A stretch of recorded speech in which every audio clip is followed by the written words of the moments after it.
Vì chuyện này mà Triệu Lệ Dĩnh phải chịu trách nhiệm với Lâm Canh Tân. Phim Giữ Phượng Hành ngay trước thềm lên sóng, ekip Giữ Phượng Hành đã liên tục đăng tải các đoạn trailer giới thiệu nội dung những tập đầu tiên. Thông qua các đoạn phim ngắn này, khán giả dễ dàng nắm bắt được tính cách của các nhân vật.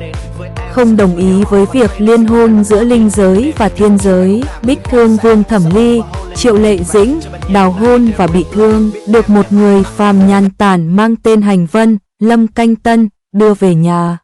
Trong một lần vô tình, Thẩm Ly làm gãy tay Hành Vân, nàng khẳng định sẽ chịu trách nhiệm nên đã giúp Hành Vân làm việc nhà. Tuy vậy, Hành Vân không hề biết điều và thường xuyên bới chuyện, chọc tức Thẩm Ly, khiến nàng nóng máu, dùng vật dụng trong nhà dàn mặt chàng. Dù Hành Vân hay chọc chửi Thẩm Ly, ban đầu nàng còn cảm thấy Hành Vân là người quá tùy tiện, lãnh cảm, nhưng chàng lại mang tới cho nàng cảm giác thân thương, sưởi ấm trái tim nàng.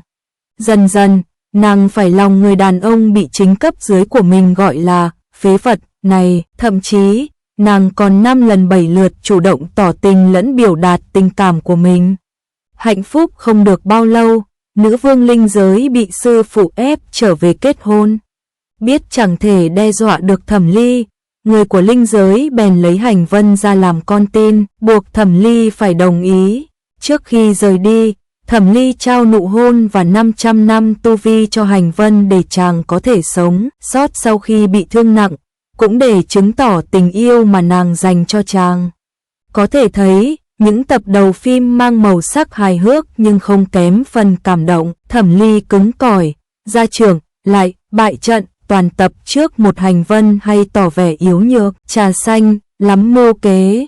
Kết thúc trailer dài 16 phút, Thẩm Ly trở về linh giới, tạm biệt chuỗi ngày sống bình thản ở phàm giới của cả hai cũng như báo trước những khó khăn, trở ngại khi nàng quay lại thân phận Bích Thương Vương, còn chàng cũng thoát khỏi lốt người Trần Hành Vân để tái xuất giang hồ, làm thần quân hành trì.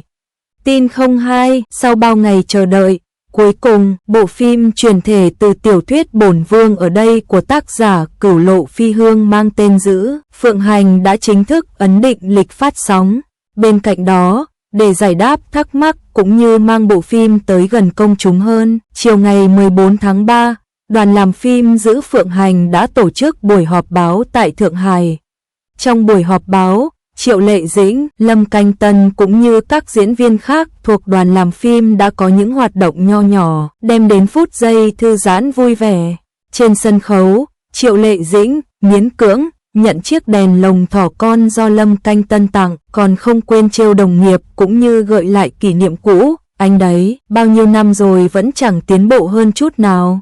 Lâm Canh Tân đùa rằng, lồng đèn con thỏ khá rẻ và kinh phí đoàn làm phim có hạn nên chỉ có thể tặng cô món quà này. Tại họp báo, bộ đôi nhân vật chính chia sẻ thêm về lý do sử dụng đội ngũ diễn viên lồng tiếng thay vì thu âm giọng gốc. Triệu Lệ Dĩnh cho biết, cô cùng Lâm Canh Tân đều đã thử thu âm giọng gốc nhưng hiệu quả mang lại vẫn chưa được như mong muốn.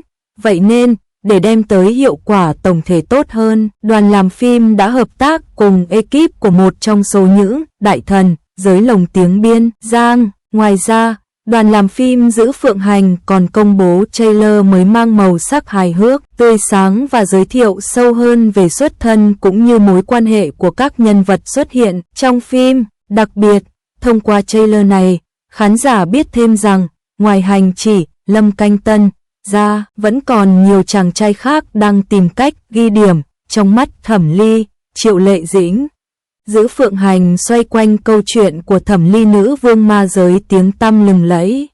Trong một lần đào hôn, nàng bất ngờ gặp nạn, phải trở về nguyên hình Phượng Hoàng.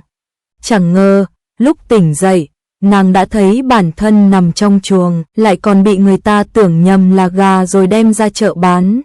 Chính lúc này, một người đàn ông đi ngang qua, ngắm nghía hồi lâu rồi quyết định bỏ tiền mua nàng về. Người đàn ông này chính là Hành Chỉ thần quân, vị thần cuối cùng còn sống trên thế gian. Sau đại chiến tiên ma, chàng sống mai danh ẩn tích, không ai có thể tìm thấy. Giữ Phượng Hành là dự án chuyển thể từ tiểu thuyết Bổn Vương ở đây của Cửu Lộ Phi Hương. Phim đánh dấu màn tái hợp của hai ngôi sao hàng đầu Hoa ngữ là Triệu Lệ Dĩnh và Lâm Canh Tân sau 7 năm kể từ thành công của Sở Kiều truyện. Trong Giữ Phượng Hành, Triệu Lệ Dĩnh vào vai Thẩm Ly, nữ tướng quân ma giới. Cô bị buộc phải kết hôn với một người đàn ông mình không yêu và để thoát khỏi chuyện này, Thẩm Ly đã bỏ trốn xuống trần gian. Trên đường, Thẩm Ly bị trọng thương và gặp nạn nhưng may mắn được Hành Vân giúp đỡ. Dần dần, Thẩm Ly đem lòng yêu Hành Vân mà không biết rằng đây chính là phàm thân chuyển kiếp của Hành Chỉ, vị thần quân cao cao tại thượng đã ban mối hôn sự hoang đường cho cô. Từ thời điểm này, mối quan hệ yêu hận đan xen với nhiều tình tiết bi thương xen lẫn hạnh phúc giữa hai nhân vật mới thực sự bắt đầu.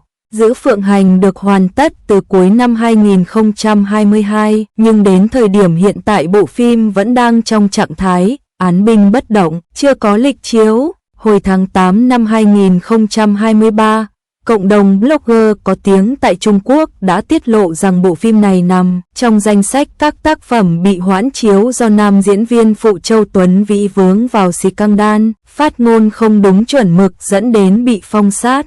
Theo một số nguồn tin, ekip thực hiện Giữ Phượng Hành đã xem xét việc loại bỏ hình ảnh của Châu Tuấn Vĩ khỏi bộ phim.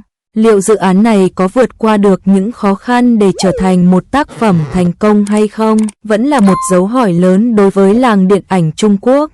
Bộ phim Giữ Phượng Hành hiện đã được Tổng cục Phát thanh Truyền hình Quốc gia Trung Quốc phê duyệt với thể loại phim chiếu mạng. Tuy nhiên, nhà sản xuất bộ phim vẫn chưa công bố lịch phát trên các nền tảng được cấp phép. Trên mạng xã hội, một tài khoản trong ngành đã công bố thông tin Giữ Phượng Hành dự kiến sẽ được phát vào ngày 29 tháng 3. Thông tin khiến rất nhiều khán giả chú ý, bởi tin tức phim được phát vào tháng 3 đã rất nhiều lần xuất hiện trước đó. Khán giả đang rất trông đợi phim của Triệu Lệ Dĩnh được ra mắt. Thời gian qua, Triệu Lệ Dĩnh ghi dấu ấn vang dội với vai diễn người mẹ câm trong tác phẩm điện ảnh Điều thứ 20 của đạo diễn Trương Nghệ Mưu. Khả năng diễn xuất của nữ nghệ sĩ được đánh giá cao, nhận sự tán thưởng của công chúng và giới chuyên môn. Hiệu ứng truyền thông tích cực từ Điều thứ 20 đã khiến các tác phẩm sắp ra mắt của cô càng được công chúng chờ đón hơn. Giữ Phượng Hành là bộ phim cổ trang huyền huyễn được chuyển thể từ tiểu thuyết Bổn Vương ở đây của Cửu Lộ Phi Hương. Bộ phim kể về mối tình giữa Thẩm Ly, nữ vương của ma giới, và Hành Chỉ, vị thần quân duy nhất còn sống trong tam giới. Thẩm Ly vì bất mãn với cuộc hôn nhân sắp đặt, cô bỏ trốn xuống nhân gian và bị thương nặng. Hành Chỉ tình cờ gặp và cứu cô, nhưng cũng không tiết lộ danh tính của mình.